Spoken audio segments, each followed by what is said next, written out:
Olá, seja bem-vindo. Este é o Classe dos Professores, então vai lá, pegue a sua Bíblia, a sua lição e vem estudar com a gente.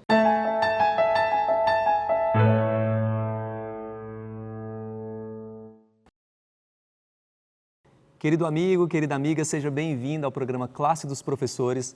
Você já conhece, é o momento em que nós estudamos a Palavra de Deus com base no nosso guia de estudo que se chama Lição da Escola Sabatina.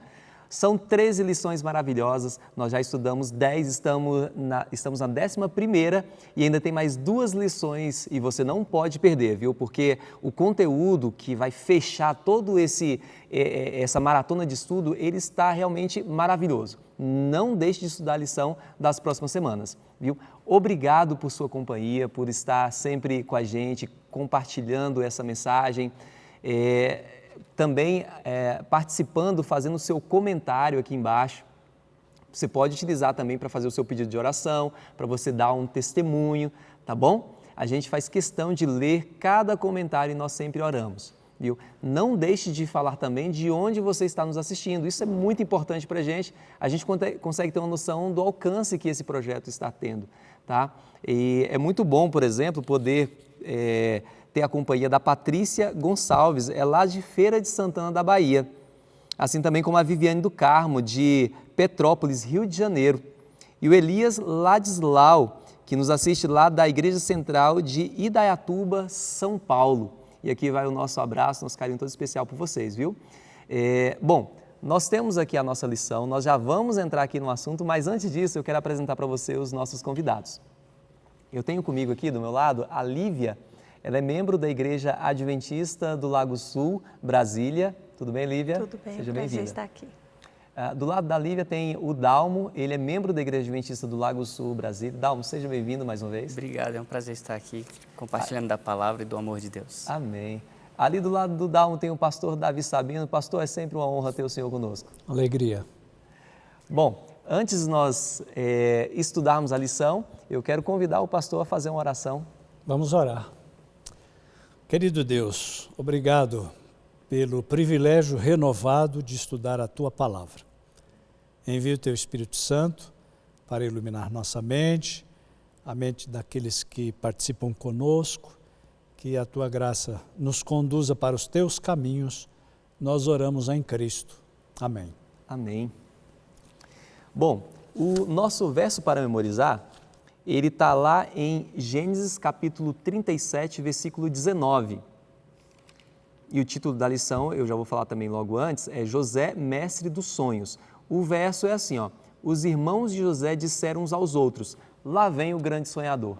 Bom, José, ele era conhecido como o sonhador.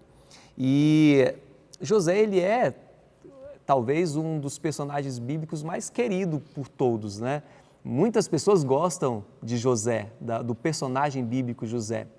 E a história desse patriarca também, ele mais uma vez mostra que Deus, ele é mestre em transformar o mal em bem, em transformar coisas que de repente não está legal em uma coisa boa.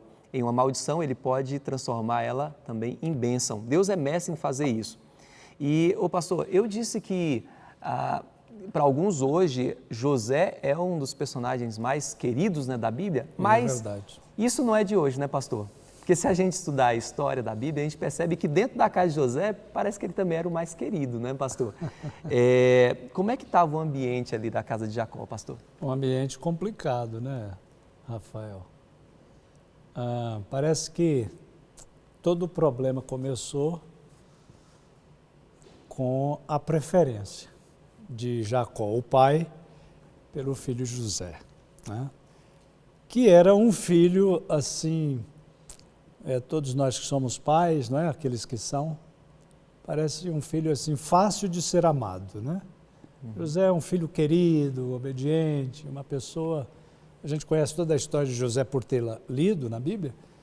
José é uma pessoa fantástica, né? Um coração generoso, um garoto simples, amável, querido e tal. Agora, nenhum pai está isento de errar nestas coisas. Nós que somos pais sabemos, não é?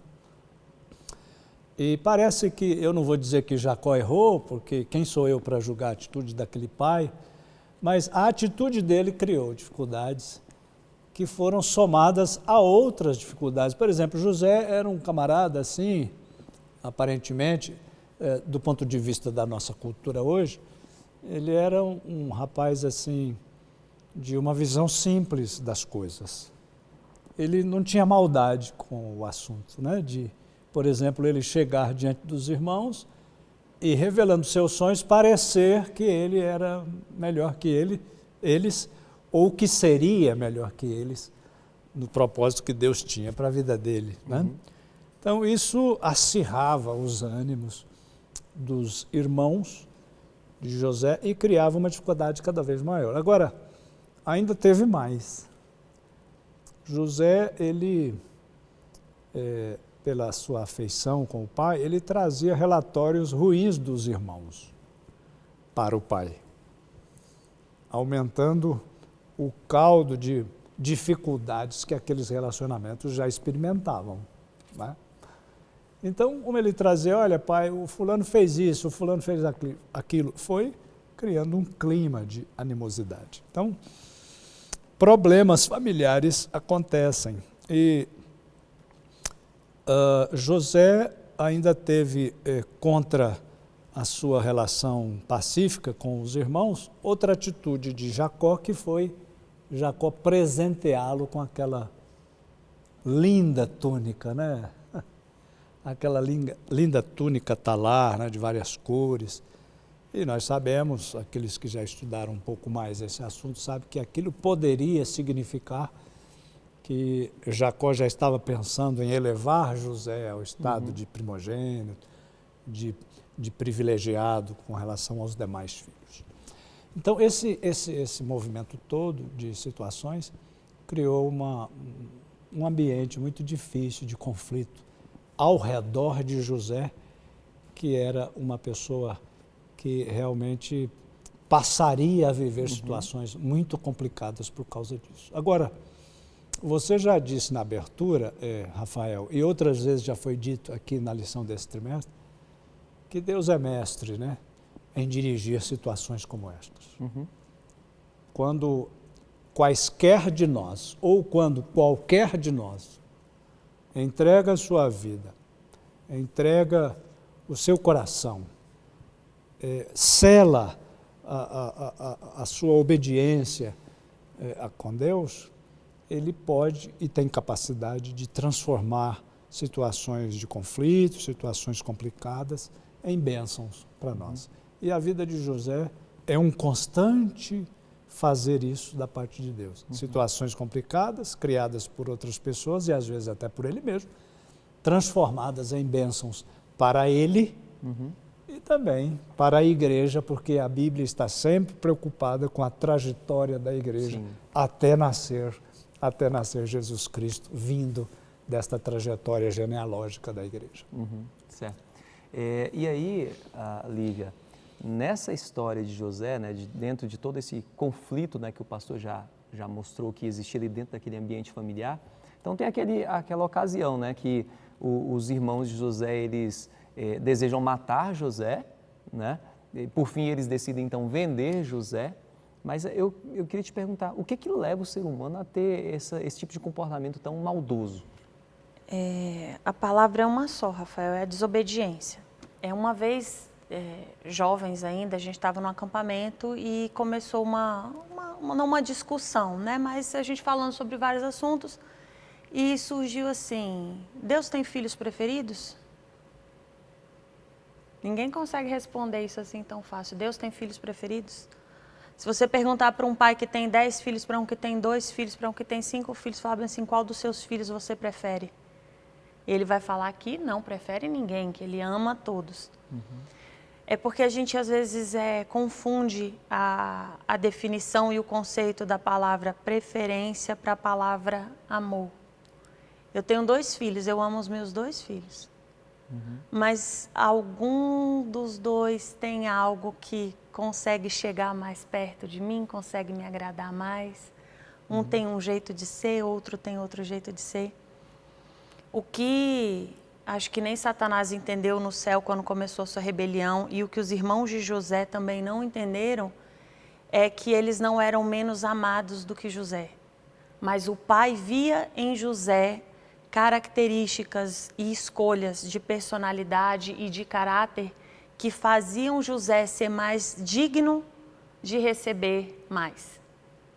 Claro que o receber mais de José vinha também com muitas responsabilidades. E os irmãos não entendiam isso. Por quê? Se a gente lembrar da história de José, aí trazendo para o contexto, Jacó tinha filho com 4 mulheres. 2 eram suas esposas, que eram irmãs entre si, e 2 eram servas dessas esposas.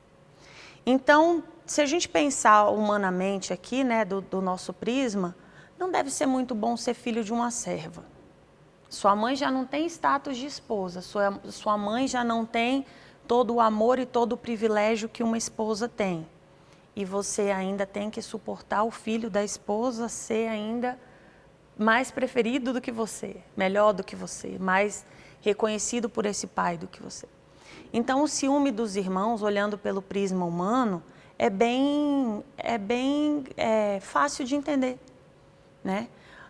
Os filhos de Lia, que é a primeira esposa de Jacó. Jacó não queria se casar com ela.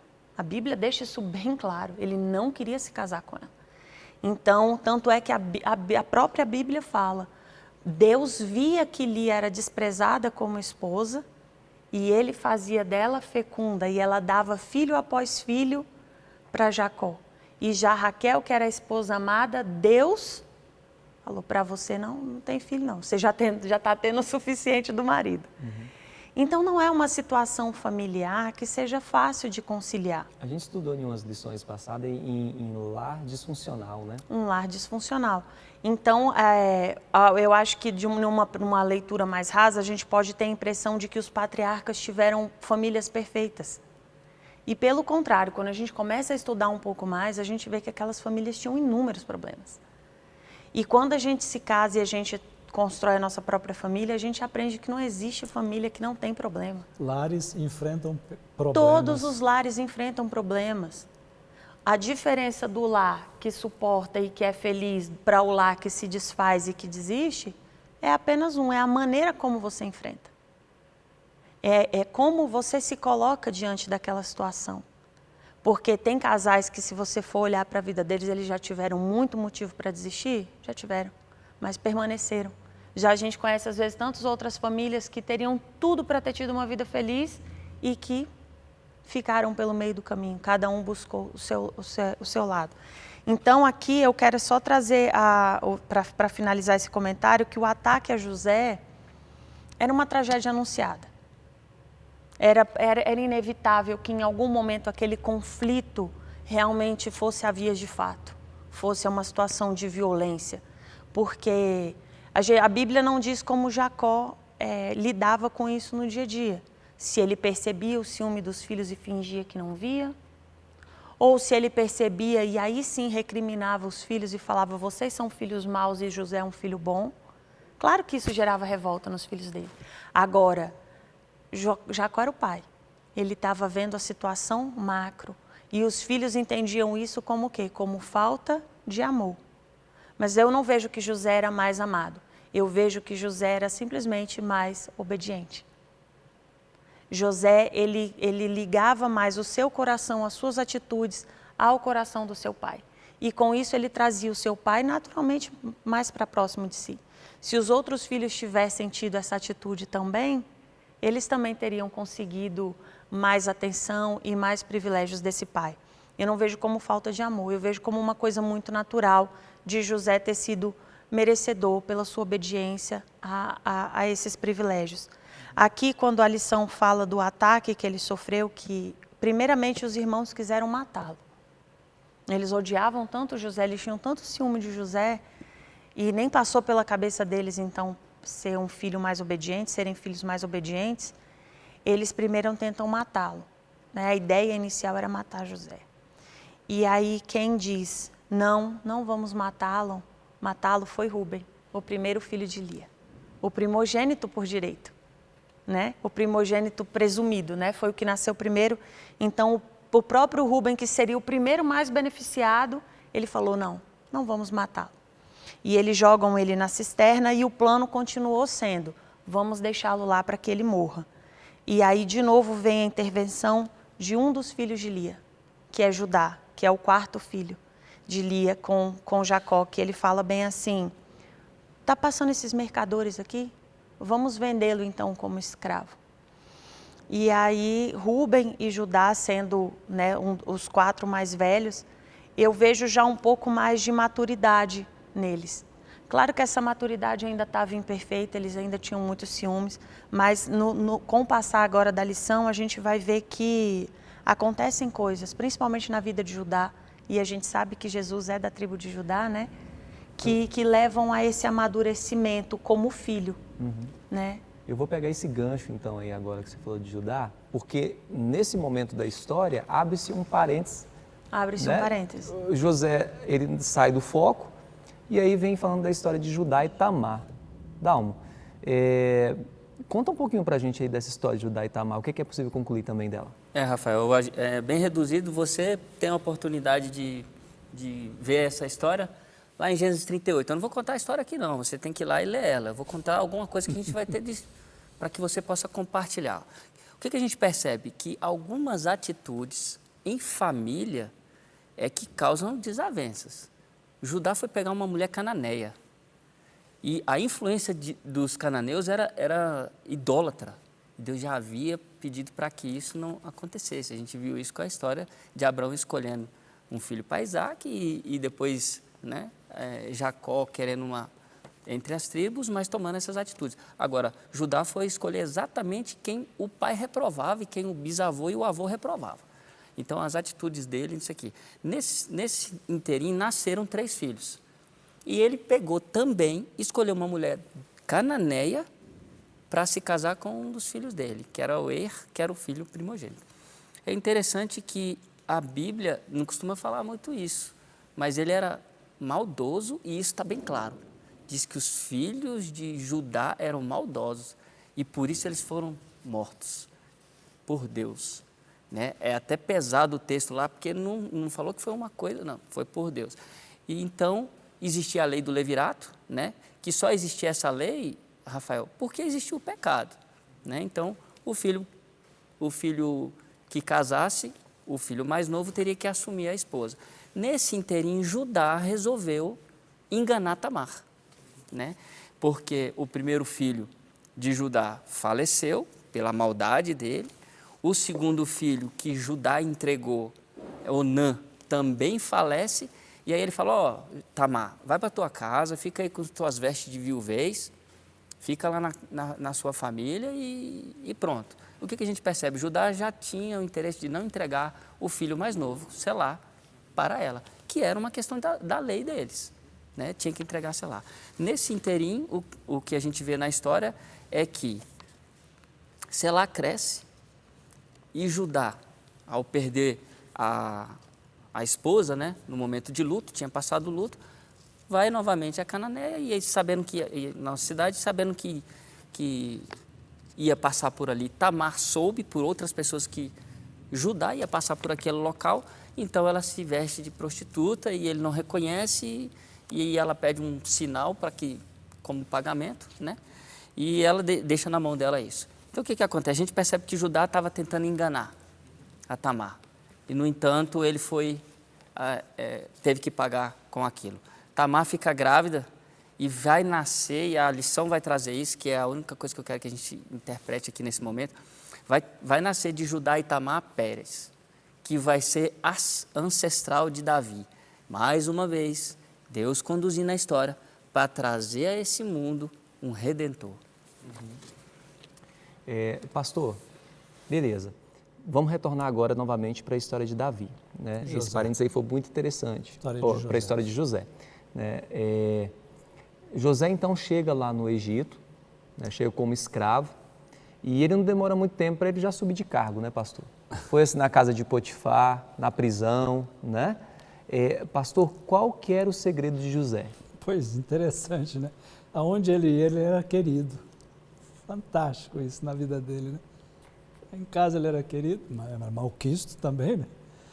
porque o querer de uns provoca o ciúme de outros, não é? Ele chegou lá, ele trabalhou direitinho e foi promovido e tal. De escravo, ele passou a ser uma pessoa assim que administrava uma propriedade interessante de um alto funcionário do governo, vamos dizer assim, né? Então, qual era o segredo? José, embora estivesse sozinho e escravo no Egito, ele era escravo, mas ele era um servo de Deus. Esse era o segredo. Deus abençoava a propriedade que José cuidava por amor a José.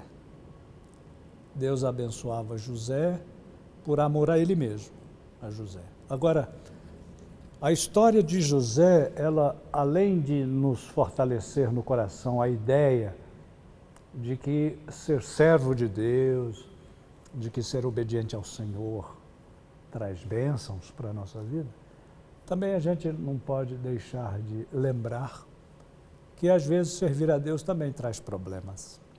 Na verdade, José teve problemas na sua casa, com seus irmãos, ele teve problema lá na casa do Potifar, ele teve outros problemas na sua vida. Então, a vida com Deus, ela não é só delícias, né?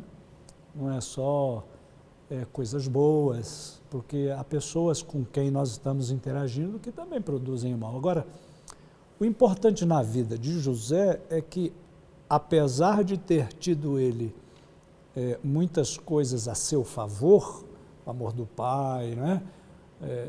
Ser querido nos ambientes em que ele viveu e ter sucesso, José nunca deixou o sucesso subir a sua cabeça, porque a sua cabeça, o seu coração já estava ocupado. Havia um trono no coração de José que já estava ocupado, não por ele mesmo.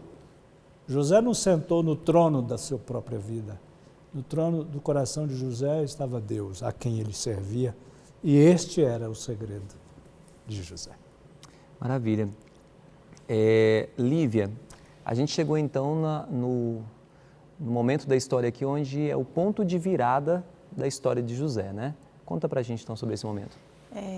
Aqui a gente vê a questão dos sonhos. José tinha sido um sonhador desde a infância, né? Desde a infância ele chegava relatando os seus sonhos e Deus falava com ele através desses sonhos. E a Bíblia nos fala que existem sonhos que são dados por Deus para que seja revelada a vontade de Deus por algumas pessoas, né, através de sonhos. E José está lá na prisão e está o copeiro e o padeiro do faraó, né, do rei, e eles sonham. E aquele sonho tem um simbolismo de 3 dias. E José conta esse sonho e pede o quê? Para não ser esquecido. Mas ele é esquecido. E quando o faraó tem um sonho e se perturba, aí sim o copeiro, né, se lembra. E fala, lá na prisão eu conheci um rapaz, um camarada que interpretava sonhos. E foi assim que ele foi parar na frente de Faraó. O que Deus havia revelado a Faraó por meio de sonhos, mas Faraó não tinha entendido? Que era a questão da fome, né, que viria sobre a terra do Egito. E aí quando José consegue explicar aquele sonho, Faraó então, né, ele acorda prisioneiro e vai dormir governador do Egito. E aí o Faraó fala, bom, então acho que ninguém mais indicado que você, para que você faça essa poupança, essa reserva aí de mantimentos para o Egito, para que as nossas vidas e o nosso país seja poupado nos 7 anos de fome. E aí depois, aí eu quero trazer a observação, né? E aí depois disso passa-se algum tempo, passam-se aí 7 anos, os primeiros anos de fome, então vamos botar aqui mais uns 10 anos, né? Por baixo, mais uns 10 anos. E aí aquele primeiro sonho se torna real na vida de José. Porque daí os irmãos chegam para buscar alimento quando a parte da fome já havia chegado sobre o Egito. E aí aquele primeiro sonho que ele teve, né, que os feixes dos irmãos se curvavam diante do feixe dele. E aí com certeza naquele momento ele entendeu. Ele entendeu por que Deus tinha permitido e tirado ele da casa do seu pai tão jovem. né? Ele saiu muito jovem da casa do pai, ele foi vendido ali em torno dos 16, 17 anos. E aí ele entendeu por que Deus fez ele passar tudo aquilo para que ele estivesse no Egito naquele momento e cumprisse de novo o propósito de Deus, que era o quê? Preservar aquela descendência, preservar aquele povo. Então, é maravilhoso como as coisas vão se encaixando e como que, principalmente, José reage a tudo que aconteceu a ele. Ele foi maltratado, ele foi tentado até ser morto pelos irmãos, um ato de Judá que não o vende como escravo, ele poderia ter sido morto pelos irmãos. E ele vai curando isso, e isso não muda quem ele é. Não muda o fato dele ser obediente, não muda o fato dele ter temor a Deus. E isso tudo ele vai comprovando com o passar dos anos, na história dele com a mulher de Potifar, na história que acontece em outros momentos, ele vai comprovando que, independente do que acontecesse com ele, ele não mudaria a posição dele como um servo obediente da família e de Deus. Parece que, apesar das crises, né, Lívia, Dalma, a fé de José não só foi se abalada. fortalecia. Só se fortalecer. Né? E ele, nessa parte que a Lívia está colocando, muito legal, é que a vida não é o resultado daquilo que acontece a você. A vida é, antes que isso, é o que você faz com as coisas que acontecem com você. Né? Então, José é um exemplo muito claro de que, mesmo diante de crises e problemas, se você se mantiver, como Lívia estava dizendo, no caminho que Deus apontou, o mal pode se transformar em bem. E só finalizando, independente do mal que façam para você ou do quão injusto isso possa parecer, isso não te dá o direito de ser desobediente ou ser infiel. Pelo contrário, isso tem que sempre fortalecer a sua decisão de não pagar o mal com o mal, mas pagar o mal com o bem, né? E aí, só para finalizar mesmo, no momento em que ele se reencontra com os irmãos, ele escuta de Judá, daquele mesmo Judá, ele escuta o posicionamento de Judá e falar bem assim: eu fico no lugar de Benjamim, né? E ali José percebe o milagre que foi a transformação desse Judá, que tinha sido um filho desobediente, ele se afastou do pai, ele casou com uma mulher que não deveria, ele teve filhos, os filhos dele eram maus, ele passou pela experiência também de perder os seus filhos. E aí, naquele momento, a gente vê a transformação de Judá. Jacó não mudou, ele continuou sendo o mesmo pai, mas agora, como filho, Judá se posicionava diante desse pai como um filho amado, não mais um filho ciumento, rancoroso ou invejoso dos seus irmãos, mas ele supera isso. Então, a história de Judá como filho é realmente incrível, porque do filho ciumento e invejoso, a vida dele foi passando e ele reagiu aos acontecimentos de maneira que ele se tornasse um filho que aceitava. Excelente. Na verdade, Judá viu que, e a gente tem que ver isso na vida também, né? Ninguém muda ninguém. Ninguém muda Ele ninguém. não ia mudar o seu pai. Ele tinha que mudar, era a si mesmo. E Sim. foi o que ele fez. Né? E é maravilhoso ver um Judá curado e restaurado, né? Dalma, lição maravilhosa essa, né? Eu queria que você fizesse para a gente agora um fechamento aí. O que de mais importante a gente precisa levar no nosso coração dessa lição? Por tudo que nós percebemos aqui, o autor consegue terminar trazendo ainda mais algumas referências por tudo que a gente já ouviu aqui. Você tem sido uma bênção para alguém? Porque José foi uma bênção. Porque às vezes a gente se coloca como José, mas a gente pode estar agindo como Judá, pode estar agindo como Rúben, né? Apesar de defender, não defendeu à altura. Eu posso estar agindo como os irmãos de Judá. Eu estou sendo uma bênção na onde eu trabalho, no meu dia a dia, na minha comunidade, na minha vizinhança, ou eu estou sendo alguém rancoroso e tal, não sei o quê. José pôde, de menino mimado, a governador do Egito. E é interessante que José salvou a nação do Egito. Pela mão de Deus, José salvou, né, a nação do Egito e salvou a sua nação também. Então, a gente pode ser uma bênção na vida, na onde nós estivermos, na vida de alguém. Né? Então é isso. Deus, ele é especialista em transformar ambientes, transformar situações e principalmente em transformar corações. E ele pode fazer isso porque a transformação da sua vida começou lá dentro do coração do próprio Deus. Ele idealizou isso para você, ele quer fazer isso com você. Vamos orar?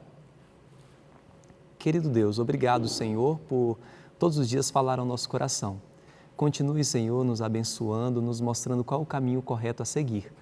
E nos dê, Senhor, força e disposição para avançarmos, sem olhar para as circunstâncias, os desafios que estão à nossa frente, mas que nós possamos olhar confiantes em Cristo Jesus e sabermos que a vitória nele é mais que garantida. Em nome de Jesus. Amém. Amém. Obrigado por sua companhia. Não deixe de nos acompanhar nas nossas redes sociais, Adventistas Lago Sul, e até o próximo encontro.